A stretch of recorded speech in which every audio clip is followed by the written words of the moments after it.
आधुनिक तंत्रज्ञानाच्या युगात 21व्या शतकात 4G 6Gच्या वार्ता करताना कधी युद्धाच्या उंबरठ्यावर आलो आपल्याला कळलं नाही. अख्खं जग अख्खं विश्व तिसरं महायुद्धाच्या उंबरठ्यावर आहे. आपण स्क्रीनवर पाहत आहोत रशिया, युक्रेन, क्रिमिया यांच्यामध्ये भयंकर गेली 9 दिवस काहीतरी युद्ध चालू आहे. प्रचंड परिणाम आपण सर्व जग भोगतोय. भारतातले विद्यार्थी युक्रेनमध्ये अडकलेले आहेत. असं मधी विचारण्यात आलं होते की नरेंद्र मोदी एक जगातले मोठे नेते या युद्धात मध्यस्थी करतील का. मग रशियाकडून काही गोष्टी झाल्या, युक्रेनकडून काही फोन कॉल्स त्यांना आले का, आणि आपल्या विद्यार्थ्यांबद्दल काय निर्णय झाला. म्हणजे सर्व जगाचं लक्ष लागलं होतं रशिया युक्रेन वादावर नरेंद्र मोदी सरकारच्या भूमिकेबद्दल. मग त्यांची भूमिका काय असेल तीच खऱ्या अर्थाने आज आपण या व्हिडिओ लेक्चरमधून जाणून घेत आहोत. आणि हा व्हिडिओ लेक्चर आपण सज्ञान इन्स्टिट्यूटच्या यूट्यूब चॅनलवर पाहत आहोत. स्पर्धा परीक्षांच्या विद्यार्थ्यांसाठी अतिशय महत्त्वाचा, चिंतन करायला लावणारा चॅनल, विचार करायला भाग पाडणारा चॅनल म्हणजे सज्ञान इन्स्टिट्यूट. विषय खूप गंभीर आणि साधा पण तितकाच जगाला प्रश्नात पाडणारा, तो म्हणजे नरेंद्र मोदी सरकारच्या भूमिका काय आहे रशिया युक्रेन वादावर. रशिया युक्रेन तणावासंदर्भातील भारताच्या भूमिकेबद्दल बरीच चर्चा सर्वीकडून होत आहे. अनेक लोक भारताच्या भूमिकेविषयी प्रश्नचिन्ह उपस्थित करत आहेत, तर अनेकांनी ही भूमिका योग्य असल्याचे म्हटले आहे. रशियाचे राष्ट्राध्यक्ष व्लादिमीर पुतीन यांनी युक्रेनच्या पूर्व भागातील दोन्स्कस व लुहान्स्कस या दोन प्रदेशाच्या स्वातंत्र्याला मान्यता दिली.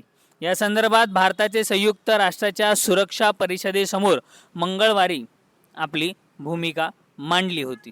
रशिया समर्थक बंडखोरांनी या दोन देशाचे People's Republican of Donetsk and Luhansk जाहीर केले आणि 2014 सालापासून ते याच मुद्द्यावर युक्रेन अंतर्गत लढत होते. पुतीन यांनी रशियन सैनिकांनाही या प्रदेशामध्ये प्रवेश करण्याचा आदेश दिला होता. पुतीन यांच्या याच निर्णयाची चर्चा करण्यासाठी संयुक्त राष्ट्राच्या सुरक्षा परिषदेची बैठक पार पडली. संयुक्त राष्ट्रात भारताचे स्थायी प्रतिनिधी असणारे TS तिरुमूर्ती यांनी सुरक्षा परिषदेत भारताची भूमिका मांडली आणि सर्व संबंधितांनी संयम राखावा असं तिरुमूर्ती यांनी आव्हान केलं. TS तिरुमूर्ती म्हणाले, युक्रेनच्या पूर्व सीमेवर सुरू असलेल्या घडामोडी आणि रशियाने केलेल्या घोषणा याकडे भारताचं लक्ष आहे. युक्रेनच्या सीमेवरील वाढता तणाव अतिशय चिंताजनक आहे. या घटनामुळे प्रादेशिक शांतता व सुरक्षितता यांवर विपरीत परिणाम होऊ शकतो. त्यामुळे इथला तणाव कमी करण्यासाठी तात्काळ प्रयत्न करणे गरजेचे आहे असे TS तिरुमूर्ती त्या परिषदेत म्हणाले.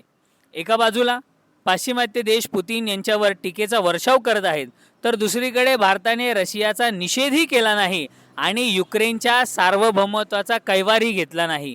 भारताच्या या भूमिकेविषयी तीव्र प्रतिक्रिया उमटल्या. म्हणजे आपण जाणू शकता, आपण रशियाला विरोधही केला नाही आणि युक्रेनच्या सार्वभौमत्वाचा कैवारही घेतला नाही. त्यामुळे ही तटस्थ अशी भूमिका आहे का?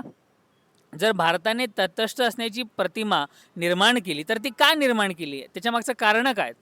युरोपियन काउन्सिलमध्ये आंतरराष्ट्रीय संबंधांविषयी काम करणारे रिचर्ड गोवान यांनी ट्विटरवर असं म्हटले आहे की नाटो बाहेरच्या देशांपैकी भारताने संयुक्त राष्ट्राच्या सुरक्षा परिषदेत युक्रेनमधील तणावाबाबत पहिल्यांदा म्हणणे मांडले. भारताने राजनैतिक मार्गाने तणाव कमी करण्याबद्दल अनेक गोष्टी सांगितल्या, पण त्याने रशियाचा निषेध केला नाही किंवा युक्रेनच्या सार्वभौमत्वाचा उल्लेखही केला नाही.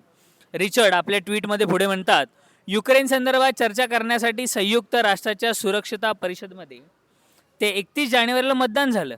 त्यावेळी भारतासह केनियानेही मतदान केलं नाही. म्हणजे आपण एक तटस्थ भूमिका घेतली, पण केनियाने अचानक त्यांची भूमिका बदलली व केनियाच्या प्रतिनिधींनी पुतीन यांचा तीव्र शब्दात निषेध केला. पूर्व युक्रेनमधील परिस्थिती आफ्रिकन वसाहतवादानंतरच्या काळात निर्माण झालेल्या सीमाविषयक तणावासारखी त्यांना वाटली. रशिया वसाहतवादानंतरच्या काळातील सीमांचा आदर राखत नसेल तर आफ्रिकी देशांनी असा आदर का राखावा असे केनियाने जाहीरपणे सांगितले. युक्रेनमधील तणावासंदर्भात भारताने घेतलेल्या भूमिकेवर दोन्ही बाजूने त्यावेळी मतप्रदर्शन होत आहे. भारतातील आघाडी इंग्रजी वृत्तपेपर द हिंदूचे आंतरराष्ट्रीय घडामोडीचे संपादक स्टॅलिन जॉनी लिहितात, युक्रेनच्या प्रश्नावर रशियाबाबत भारताने घेतलेल्या भूमिकेवर टीका करणारे लोक वस्तुस्थितीकडे दुर्लक्ष करत आहेत. रशिया आणि भारत यांचे घनिष्ठ संबंध आहेत, त्यामुळे भारत स्वतःच्या हितसंबंधाविरोधात निर्णय घेऊ शकत नाही.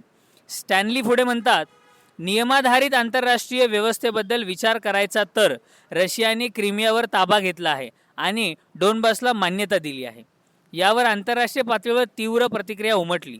पण इस्रायलच्या गोलान यांनी पूर्व जेरुसलेम ताब्यात घेतला, त्याला मात्र पाश्चात्य देशांनी लगेच मान्यता दिली. तुर्कस्तानने सिरियातील प्रदेशावर ताबा घेतला, त्यावर अशी चर्चा तेव्हा झाली नाही. आपण वसाहतीतील राजकारणावर चर्चा करणं गरजेचं आहे. याच गोष्टींचा आधार घेत सर्व जगातून युनोला हा प्रश्न विचारला जातोय, ये दोगलापन क्यू भाई, म्हणजे बाकीच्यांना वेगळा नाही आणि यांना वेगळा नाही असा प्रश्न. म्हणजे हे स्टॅलिनच्या लेखातून आपल्याला द हिंदूमधून वाचायला मिळतं. खरं तर या सगळ्यांमध्ये भारताची खूप गुंतागुंत आहे. ती कशा प्रकारे? द हिंदूच्या संपादकीयात असं म्हटलं आहे की युक्रेन व रशिया यांच्यातील वाढता तणाव भारतासाठी अतिशय संवेदनशील ठरतो आहे. भारताचे परराष्ट्र मंत्री एस जयशंकर जर्मनी व फ्रान्सच्या दौऱ्यावर आहेत सध्या, आणि त्यांनी युरोपातील पत्रकारांशी बोलताना रशिया व युक्रेन यांच्यातील तणावापेक्षा हिंदी पॅसिफिकमधील घडामोडींवर लक्ष राहावं यासाठी आटोकाट प्रयत्न केले. द हिंदूमधील संपादकीयात असं पुढे म्हटलं आहे की दरम्यान पाकिस्तानचे पंतप्रधान इम्रान खान रशियाच्या दौऱ्यावर गेले आहेत, त्याकडेही भारताचे लक्ष आहे. सध्याचा हा तणावाचा काळ कोणत्याही अर्थी भारतासाठी सोयीचा नाही.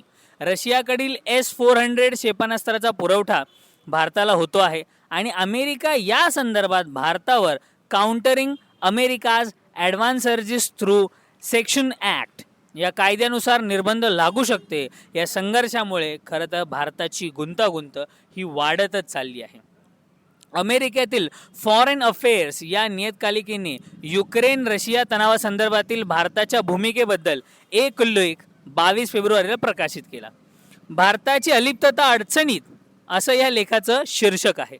युक्रेनचे परराष्ट्र मंत्री दिमित्रीन कुलेबा यांनी 3 फेब्रुवारीला केलेल्या विधानाचा उल्लेख या लेखात आपल्याला आढळतो.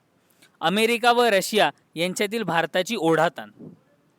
फॉरेन अफेअर्समधील लेखात असं म्हटलं आहे की जगाच्या दुसऱ्या भागात असणाऱ्या भारताला कुलेबा यांनी 3 फेब्रुवारीला जाहीर आवाहन केले. रशियाची ही कारवाई आपल्याला स्वीकार्य वाटत नाही असं भारताने रशियाला खडसावून सांगायचं, तर ती भूमिका युक्रेनला ठोस समर्थन देणारी होईल आणि त्याचा परिणामही जाणवेल, असे कुलेबा यांनी 3 फेब्रुवारीला म्हटलं आहे. कुलेबा यांच्या विधानाबद्दल फॉरेन अफेअर्समधील लेखात पुढे असं नमूद केलं की कुलेबा यांच्या आव्हानामागे काही कारणं आहेत. जागतिक पातळीवर भारत एक महत्त्वाचा देश आहे आणि या रशियासोबतच अमेरिकेशीही भारताचे चांगले संबंध आहेत. भारताने रशियावर टीका केली तर रशियाबद्दलची चिंता केवळ पाश्चात्य राष्ट्रापुरती मर्यादित नाही हे तर किमान स्पष्ट होईल. तसंच भारत लोकशाहीच्या समर्थनात ठोस भूमिका घेतो. तसंच अमेरिकेसोबतच्या भावी संबंधांबाबत भारत सरकार आशावादी आहे असाही संदेश आपल्या भूमिकेतून मिळू शकतो. युक्रेन संदर्भातील चीनच्या भूमिकेपेक्षाही भारताची अशी भूमिका वेगळी ठरली असती. युक्रेनबाबत चीनही अतिशय सावध आणि मौन बाळगून आहे. भारताच्या दृष्टीने ही अतिशय गुंतागुंतीची परिस्थिती. भारताने काहीही पाऊल उचललं तरी त्याचा त्याच्या हितसंबंधांवर परिणाम होईल. भारताने रशियावर टीका केली तर तो एका महत्त्वाच्या आणि ऐतिहासिक मित्राला गमावून बसेल. अशा स्थितीत चीनच्या आणखी जवळ जाईल. अशा स्थितीत रशिया जो आहे तो चीनच्या आणखीन जवळ जाऊ शकतो आणि भारताच्या दृष्टीने चीन हा सर्वात मोठा धोका सध्या मानला जातो आहे. भारताने रशियाचं उघड समर्थन केलं तर अमेरिकासोबतच्या भारताच्या संबंधावर त्याचा परिणाम होईल. अमेरिका व भारत यांच्यातील जवळीक खूपच जुनी नसली तरी त्याच्यातील सामरिक समजुतीचे करार काही महत्त्वाचे आहेत. भारत काहीच बोलला नाही तर त्यातून रशिया व अमेरिका दोघेही नाराज होण्याची एक शक्यता आहे आणि तसे झाल्यास भारताकडे एक अस्थिर व अविश्वसनीय भागीदार म्हणून पाहिलं जाऊ शकतं. म्हणजे भारत कोणती जरी भूमिका घेतली तरी भारत हा जो काय हा गुंतागुंतीचा आता झालेला आहे आपला निर्णय. भारताच्या भूमिकेची म्हणजे काही कारणं आहेत. आता आपण जी भूमिका त्याच्या मागची कारणं काय, तर फॉरेन अफेअर्सच्या टिप्पणीवर द हेरिटेज फाउंडेशनमधील दक्षिण आफ्रिकेचे संशोधकीय फेलो जेफ एस स्मिथ यांनी ट्विट केलं, हे विश्लेषण तर्काला धरून वाटत असेल तरी भारताच्या क्षमतेला आवाजवी महत्त्व दिलं जात आहे असं त्यांचं म्हणणं आहे. रशियाच्या निर्णयावर भारताचा प्रभाव पडू शकत नाही, म्हणजे भारतामुळे रशिया काही निर्णय बदलेल असे त्यांना वाटत नाही असं त्यांनी ट्विट केलं आहे. किमान युक्रेनबाबत तरी भारताचा रशियावर असा प्रभाव पडणं शक्य नाही, कारण रशियाच्या दृष्टीने हा खूप महत्त्वाचा आणि संवेदनशील मुद्दा. याबाबत पुतीन कोणाचंच ऐकणार नाहीत. त्यांचा कोणत्याच मित्रराष्ट्राच्या दबावाखाली ते येणार नाहीत. हे सध्या जी परिस्थिती 9 दिवस चालू आहे त्याच्यावरून तर असंच दिसतंय आपल्याला. यापुढे जेफ स्मिथ काय म्हणतात ते आपल्या ट्विटमध्ये पुढे म्हणतात की रक्तरंजित हल्ला झाला तर रशियाचा निषेध करण्यासाठी भारतावर अधिक दबाव येईल, पण भारताच्या आत्तापर्यंतच्या भूमिकेमुळे युरोपियन संघासोबतचे त्यांचे संबंध बिघडले आहेत हे मात्र पटण्यासारखं नाही. युक्रेनमधील तणावाचं निवारण केवळ राजनैतिक चर्चेनेच शक्य असल्याचं भारताने स्पष्टपणे सांगितलंय. ही बाब महत्त्वाची आणि ती आपल्याला मानायला हवी असं कोण म्हणतं, असं म्हणतायत जेफ एच स्मिथ. भारतात सैनिकी कारवाईचं समर्थन करत नसल्याचा अर्थ यातून निघतो. म्हणजे भारत जेव्हा तटस्थ भूमिका घेतो तेव्हा त्याने सैन्य कारवाईला विरोधच आहे असा अर्थ त्यातून आपण काढू शकतो.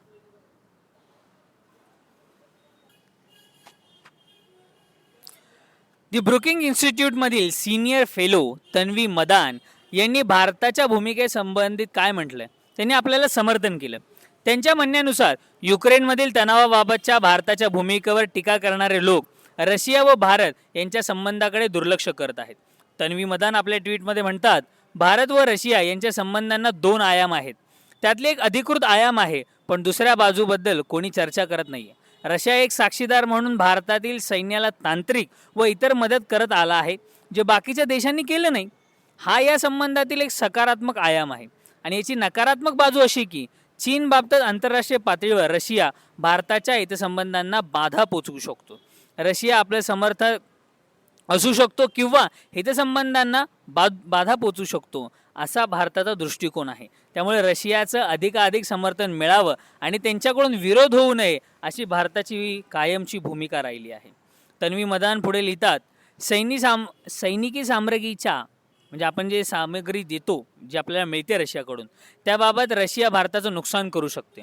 भारताच्या 50 ते 80% सैनिकी सामग्री रशियन बनावटीचा असल्याचा अंदाज आहे. म्हणजे सर्वसाधारण परिस्थितीसुद्धा भारतात रशियाकडून सुट्टे भाग, तंत्रज्ञान, त्या शस्त्रास्त्रांची देखभाल व इतर सामग्री गरजेची भासते. सध्याची परिस्थिती भारतासाठी सर्वसामान्य नाही याचा बहुधा अनेक लोकांना विसर पडला आहे. 2 वर्षापूर्वी भारत चीन सीमावाद सुरू झाला, तो अजून संपलेला नाही. अशावेळी भारताकडून मिळणारी सैनिकी सामग्री म्हणजे रशियाकडून मिळणारी सामग्री आपल्यासाठी खूप महत्त्वाची आहे. आणि तन्वी शेवटी म्हणतात की या चिंता काल्पनिक पातळीवरच्या जरी असल्या भारताच्या, म्हणजे असं अनेक लोक म्हणत आहेत, पण ही परिस्थिती तशी नाही. आपला अपमान होतोय असं पुतीन यांना वाटलं तर त्यांना सामोरे जाणं खूप अवघड होईल. ते नाराज झाले तर त्यांची झळ आपल्या सोबतींना म्हणजे भारताला बसू शकते व त्यातून समोरच्याचं मोठं नुकसान होऊ शकतं. त्यामुळे भारताला हे लक्षात घ्यायचं आहे, म्हणजे भारताने लक्षात घेतलेलं आहे की आपल्याला कोणती भूमिका घ्यायची आहे. भारताने तटस्थ भूमिका घेऊन सगळ्या गोष्टी म्हणजे त्याला म्हणतात disaster control, management of disaster हे करण्याचा भारताने इथे सध्या तरी प्रयत्न केला आहे. त्यामुळे आपण एक भारतीय म्हणून भारत सरकारच्या या निर्णयाला सपोर्ट केला पाहिजे. थोडक्यात हे युद्ध थांबण्यासाठी आज युरोपाला भारताची नितांत गरज आहे. जागतिक स्तरावर मोदी एक मोठे नेतृत्व आहे. जर भारताने यामध्ये हस्तक्षेप केला तर पुतीन त्यावर नक्कीच विचार करतील आणि युद्धाला कुठेतरी पूर्णविराम मिळेल असे युरोपांना चांगलेच वाटते आहे. कारण भारताचे रशियासोबत खूप जुने मैत्रीपूर्ण संबंध आहेत. युक्रेनला लढ म्हणणाऱ्या त्यांच्या मित्रांनीच त्याच्याशी दगाफटका केलेला आहे. शहरेच्या शहरे बेचिराख होत असताना युरोपियन देश कोणीही युक्रेनच्या मदतीला आला नाही. युक्रेनने जगातील प्रत्येक देशांकडे मदतीचा हात मागितला, मात्र कोणीही देश पुढे आलेला नाही. आर्थिक व शस्त्रास्त्र याची मदत जाहीर करून अमेरिका नामनिराळा झाला आहे. गेल्या 7-9 दिवसात रशियाने युक्रेनची अक्षरशः चाळण केली, मात्र कोणत्याही देशात प्रत्यक्ष सैन्य युक्रेनच्या मदतीला पाठवले नाही. युरोपियन देशांनी विशेषतः अमेरिकन आज या युद्धासाठी युक्रेनला भाग पाडले आणि युक्रेनची अवस्था आज संपूर्ण जग पाहतो आहे. खरं तर ही सगळी परिस्थिती आहे. म्हणजे युरोपाला असं वाटतंय की त्यांनी रशियाला विनंती करावी, त्यांनी म्हणजे भारताने, नरेंद्र मोदी यांनी रशियाला विनंती करावी आणि त्यांना हे युद्ध थांबवायला सांगावं. पण खऱ्या अर्थाने भारताने तटस्थ अशी भूमिका सध्या तरी घेतली आहे. 9 दिवस झालं युद्ध सुरू आहे. आपण पुढे बघूया. अधिक विध्वंस होऊ नये ही आशा बाळगत आपण या गोष्टीवर लक्ष ठेवून आहोत. संज्ञान इन्स्टिट्यूट या गोष्टीवर लक्ष ठेवून नवीन व्हिडिओ या संदर्भात आणेल. स्पर्धा परीक्षांच्या विद्यार्थ्यांनी किंवा इतरही जे आमचे व्हिडिओ लेक्चर्स पाहतात त्यांनीसुद्धा एक विचार करण्याची, चिंतन करण्याची गरज आहे. एवढंच सांगून आज मी इथे थांबेन. पण संज्ञान इन्स्टिट्यूटला लाईक, शेअर, सबस्क्राईब करा, कमेंट करायला मात्र विसरू नका. धन्यवाद.